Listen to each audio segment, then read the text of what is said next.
माननीय उपाध्यक्ष महोदय, बिल्कुल आप नायक पीछे टेनिंग को भी ऐसे लग रहे हैं उस पद पे सुशोभित होकर, इसके लिए आपको बहुत बहुत बधाई। सम्माननीय उपाध्यक्ष महोदय, मैं माननीय राज्यपाल महोदय जी के अभिभाषण में प्रतियोगिता पर बोलने के लिए खड़ी हुई हूँ।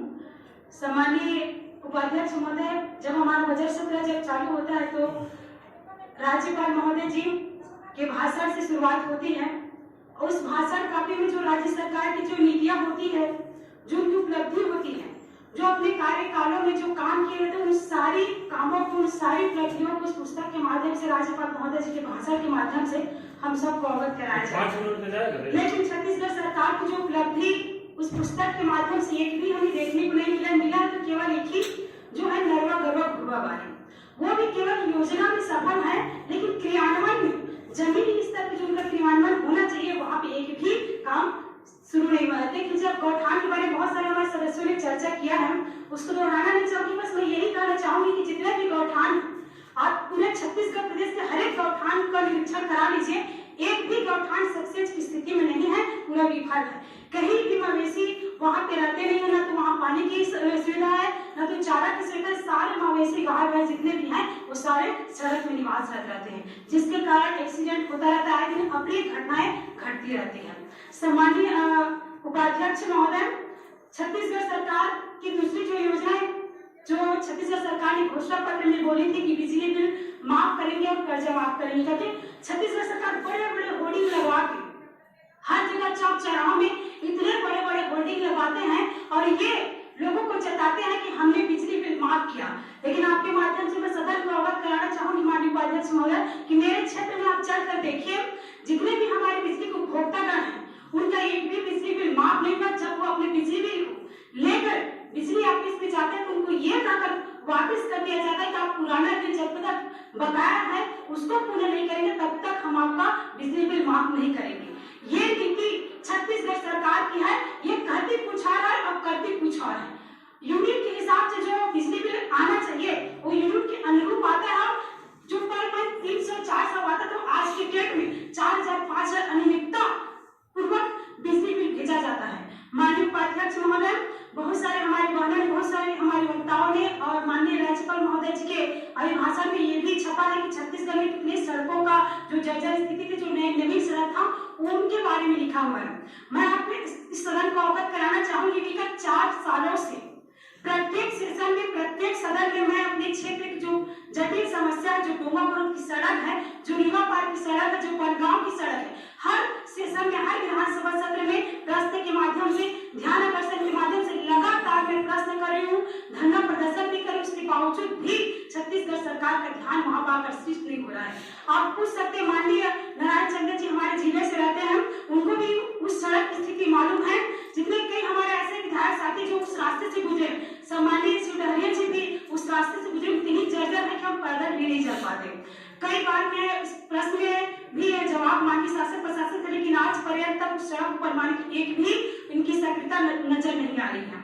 सम्मानीय उपाध्यक्ष महोदय, बहुत सारे हमारे साथी बोल रहे थे कि महिला सशक्तिकरण की जो प्रियंका गांधी जी ने जो लड़की हूँ लड़ सकती हूँ, निश्चित रूप से इस वाक्य का सही उपयोग, सही मायने में उसका पालन हमारे छत्तीसगढ़ की कर्मचारी महिलाएं हैं, जो हमारे छत्तीसगढ़ की आंगनबाड़ी कार्यकर्ता बहने हैं, जो सहायिका बहने हैं, जो मितानी बहने हैं, वो इस बात पर कमान के आज तक धरने प्रदर्शन पर बैठी हुई हैं। छत्तीसगढ़ सरकार कहती है, हमारी बहनें कहती हैं कि हम महिलाओं को सशक्तिकरण करा रहे हैं। किस तरह से सशक्तिकरण कराए? हमारी लाखों बहनें, हजारों बहनें आज कई विगत महीनों से रायपुर में जाकर धरना पे बैठे हुए, अपने घर परिवार को छोड़कर एक उम्मीद के साथ कि हमारे साथ न्याय होगा, हमें उचित हमारे मांगों का अनुरूप हमें मांग को सुना जाएगा, इस उम्मीद के साथ हजारों दिनेश वहां पे बैठे हुए हैं। लेकिन आज पर्यंत तक न तो हमारी बहनों को बात सुना जा रहा है, न तो छत्तीसगढ़ सरकार इसमें कुछ पहल की जा रही है। सम्माननीय उपाध्यक्ष महोदय, मैं जांजगीर जिले में हमारी जितने भी आंगनबाड़ी कार्यकर्ता बने हैं वो कई दिनों से धरना आंदोलन में बैठे हुए हैं। हमें बार बार फोन से संपर्क करते हैं कि हमारे बारे में आवाज उठाइए, हमारे बारे में कुछ शासन से क्या प्रक्रिया ये बताइए। हम उनको क्या बोले उनको कि छत्तीसगढ़ सरकार ने अभी तक कुछ उनके बारे में सोचा नहीं है। छत्तीसगढ़ सरकार उनसे केवल मजदूरों की तरह काम करवा रही है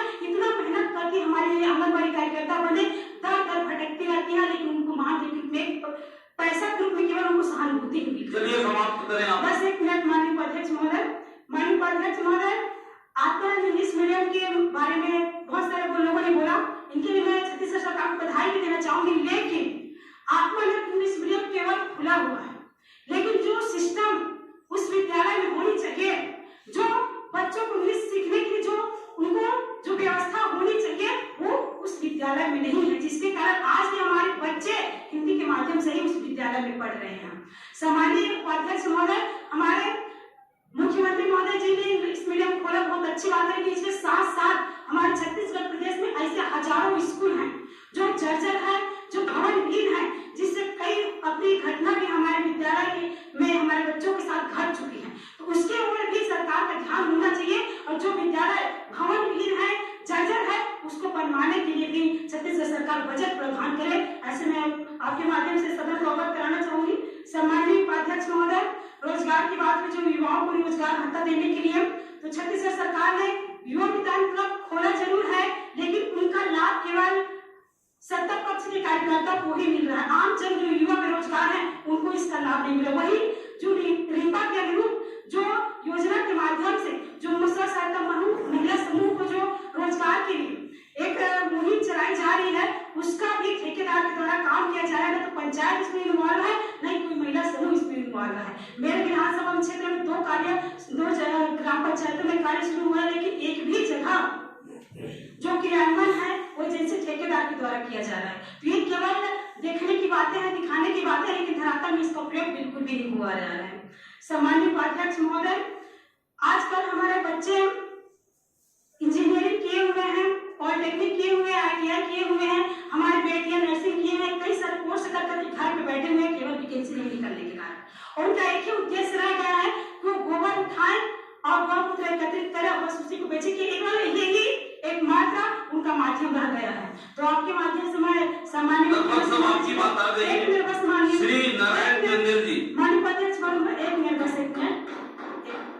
माननीय उपाध्यक्ष महोदय, कुछ दिनों से हम लोग देख रहे थे दादी जी कितना माननीय उपाध्यक्ष महोदय, क्या हो गया इन लोग बताइए, इतना फुटबाजी। माननीय उपाध्यक्ष महोदय, कुछ दिनों से हम लोग देख रहे थे कि दोनों पक्षों के लोग सांप और नेवले की तरह युद्ध कर रहे थे। एक डाल है तो दूसरा पात है, एक चीट है तो दूसरा पट है, एक सिर है तो एक लोढ़ा है, और सिर और लोढ़ा के बीच में जो हमारे छत्तीसगढ़ की भोली भाली जनता है वो टमाटर और हरा ही सही है।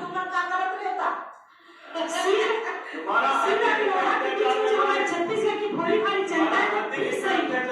यहाँ पे ये सवाल नहीं है कि छत्तीसगढ़ की जो बेरोजगारी है उसको कैसे खत्म किया जाए, छत्तीसगढ़ में जो गरीबी है उसको कैसे खत्म किया जाए, छत्तीसगढ़ में जो अन्याय अत्याचार बढ़ रहा है हमारी बहन बेटियों के साथ उसको कैसे अंकुश लगाया जाए, इस पर चर्चा नहीं हो रही है। चर्चा हो रही है तो छत्तीसगढ़ में कैसे शराब को और बेचे, गलियों में बेचे, चौराहों में बेचे, और प्रत्येक हमारे बच्चों को नशा छत्तीसगढ़